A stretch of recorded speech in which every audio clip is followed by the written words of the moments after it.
ChatGPT has introduced apps on their platform, and they also allow developers to bring in new apps on their platform.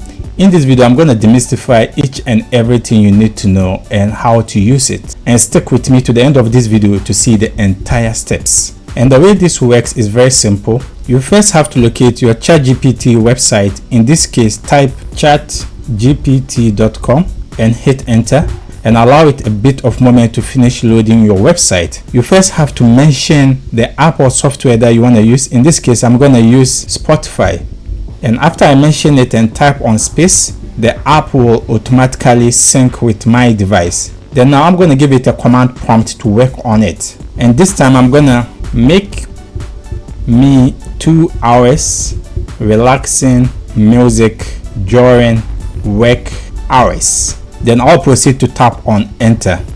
Then you have to allow it a bit of moment to finish doing its things. If this is your first time, you will be prompted to connect with Spotify. So proceed to tap on continue. And this is where we will link our Spotify account with ChatGPT. So I'm going to proceed to tap on continue to Spotify. So allow it a bit of moment to finish doing its things. Then make sure to click on agree. Now Spotify is connected to your ChatGPT and it's going to work on the instructions that you give it. In this case, I asked Spotify to make me a 2 hours relaxing music during work hours, and this is remarkable. So this is the feedback that I've gotten. You can only create playlists and make advanced requests with Spotify Premium. So this is the first response. 1 hour relaxing music for stress relief, soothing music, meditation, sleep music, and the 2 hours sleep music. And when you scroll down, we have the work music, which is focus playlist. So you can proceed to click on any of the playlists above. Let's say I want to continue with the work music. So I'll proceed to tap on it. Then it will redirect me to the Spotify web page where I will be able to get access to the work music that I requested for. And this is how incredible ChatGPT has taken us to the next level.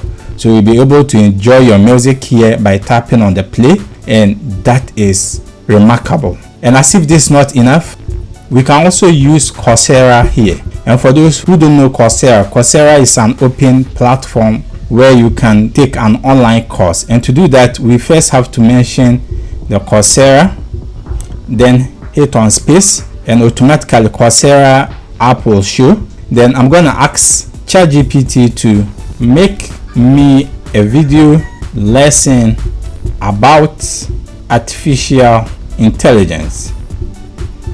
And after you are done with it, you proceed to tap on enter. Then allow it a bit of moment to finish doing its things.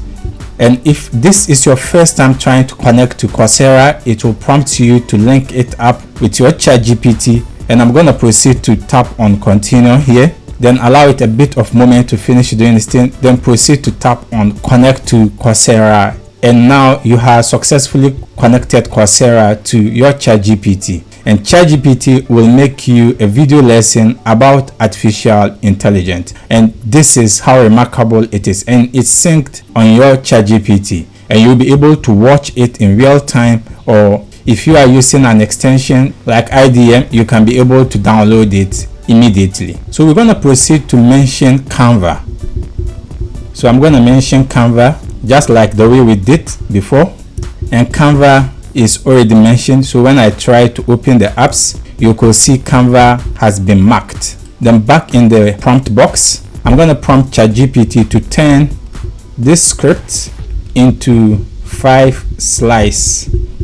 So I'm going to upload the script that I want it to turn. So I'll proceed to tap on add photos or file. Then I'll upload it in a Giphy. And right after it finished loading up, I'll proceed to tap on enter and see the magic that ChatGPT will do. So for the first time, ChatGPT will prompt us to connect with Canva, just like we did with the other ones.